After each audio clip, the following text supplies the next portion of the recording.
Hallelujah, praise the Lord. सबको जय मसीह दी। धन्यवाद हो पिता परमेश्वर का। आज हम देखेंगे पवित्र बाइबल से। पवित्र बाइबल ऐसा एक धर्म ग्रंथ है जिसमें लाखों भविष्यवाणियाँ, लाखों नबूवतें पाई जाती हैं, जिनमें से हज़ारों भविष्यवाणियाँ पूरी हो चुकी हैं और एक भी ऐसी भविष्यवाणी नहीं है जो कभी गलत साबित हुई हो। और इसमें ऐसी नबूवतें भी पाई जाती हैं, ऐसी भविष्यवाणी भी पाई जाती है जिसके द्वारा टेक्नोलॉजी उत्पन्न हुई है। और उनमें से एक आज हम पढ़ेंगे, देखेंगे, जो लिखा है आमोस की पुस्तक में। आमोस उसका चैप्टर नंबर 9 वर्स नंबर 3 लिखा है, चाहे वह करमल में छिप जाए परंतु वहाँ भी मैं उन्हें ढूंढ ढूंढ कर पकड़ लूँगा, और चाहे वह समुद्र की तह में मेरी इस दृष्टि से ओट हो, वहाँ भी मैं सर्प को उन्हें डसने के लिए आज्ञा दूंगा। और ये जो लिखा हुआ है, ये क्या लिखा हुआ है, ये भविष्यवाणी ऐसे लिखी गई है कि आदमी जब पाप करेगा, बुराई करेगा, तो चाहे वो पहाड़ में चला जाए, चाहे चट्टानों में छुप जाए, चाहे समुद्र के नीचे उसकी तह में परमेश्वर की दृष्टि से छुप जाए, खुदा की दृष्टि से छुप के और समुद्र की तह में बैठ जाए। और खुदा कहता है कि जब तू समुद्र की तह में भी चला जाएगा, वहाँ भी मैं एक सांप को आज्ञा दूंगा कि वो तुझे डसे। और ये भविष्यवाणी खुदा के नबी ने आज से 2700 साल पहले लिखी थी इस बाइबल में। और जो लोग इसको पढ़ते थे, सुनते थे, और वो बोलते थे ये कैसे हो सकता है, आदमी पहाड़ों पे चढ़ सकता है, चट्टानों में छुप सकता है, मगर समुद्र के नीचे नहीं जा सकता, उसकी तह में जाके कैसे रहेगा। मगर ये भविष्यवाणी पूरी हो चुकी है। आज के समय में देखा जाए तो ये भविष्यवाणी पूरी हो चुकी है, क्योंकि एक ऐसा आधुनिक जहाज है जिसको हम पनडुब्बी बोलते हैं, उसके द्वारा हम समुद्र की तह में जा सकते हैं।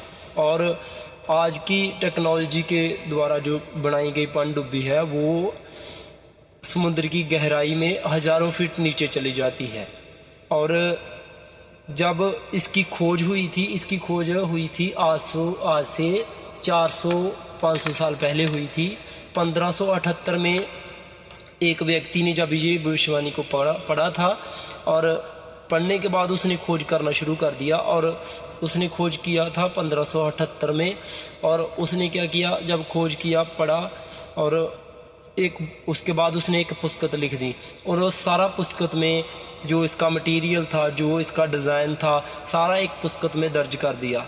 और जब उसने अपनी वो बुक को लॉन्च किया, तो जो लोग उस बुक को पढ़ते थे वो उसका भी मजाक उड़ाना शुरू कर दिया कि एक तो ये नबूवती गलत है, ये सही नहीं है, दूसरा तू भी जो लिख रहा है ये कैसे हो सकता है, ये तो हो ही नहीं सकता। मगर 1620 में एक व्यक्ति है जो इंग्लैंड का था, उसका नाम था कॉर्नेलियस ड्रेबल। उसने क्या किया कि उसने उस पुस्तक को लिया, उस किताब को लिया, उसको पढ़ा, और अपनी सरकार को बोला कि मैं ऐसा एक जहाज़ तैयार करने वाला हूँ, तो मेरी सपोर्ट में खड़े हो। और सरकार ने कहा कि हम सारा खर्चा उठाएंगे और तू इस जहाज़ को तैयार कर। और मैं आपको तस्वीर में दिखा सकता हूँ, ये पहली जो बनाई गई पनडुब्बी थी, ये 1620 में बना दी गई थी। और इसकी तस्वीर ये है, और आज की तस्वीर ये है, जो आज की आधुनिक हथियार, जिसमें बहुत सारे हथियार, वेपन शामिल होते हैं, और बहुत सारी एंटी मिसाइल भी इसमें मौजूद होती है, और हर एक फैसिलिटी इसके अंदर है। आज की जो इस वक्त की जो पनडुब्बी है वो ऐसी है कि वो 3 महीने तक समुद्र के नीचे जाके रह सकती है।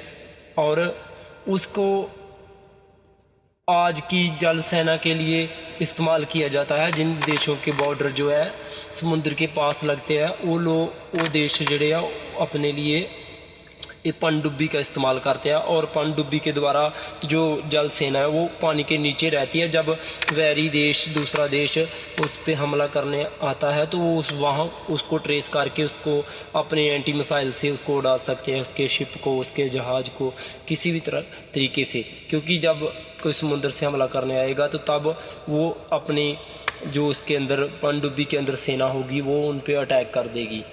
और जो सांप की बात इसमें की गई है, वो सांप की बात क्या है कि जो नीचे पर छुपे हुए लोग हैं, जो युद्ध के लिए पनडुब्बी में छुपे हुए हैं, उस घर में छुपे हुए हैं, उसको सांप कौन सा डसेगा? जब सांप डसता है तो थ्रो करता है, ऐसे थ्रो करके उसको डसता है। और ऐसे ही जब इसको ख़त्म करना है, इसको पनडुब्बी के अंदर बैठे हुए लोगों को मारना है, जहाँ उस पनडुब्बी को नष्ट करना है, तो उसको भी पनडुब्बी के द्वारा ही नष्ट किया जा सकता है। ऊपर से कोई हमले करने से ये नष्ट नहीं हो सकती। कोई पनडुब्बी, दूसरा पनडुब्बी जाएगा, वैरी का पनडुब्बी जाएगा, उस पर एंटी मिसाइल के द्वारा, रॉकेट के द्वारा हमला करेगा, तो जब उसका थ्रो होगा तो पूरा ब्लास्ट हो जाएगा।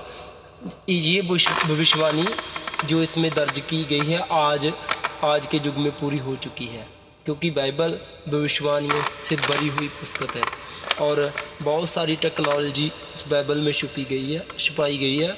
और जब अगली वीडियो हम देखेंगे और भी कोई टेक्नोलॉजी से जुड़ी हुई एक भविष्यवाणी हम अगली वीडियो में देखेंगे। सबको जय मसीह।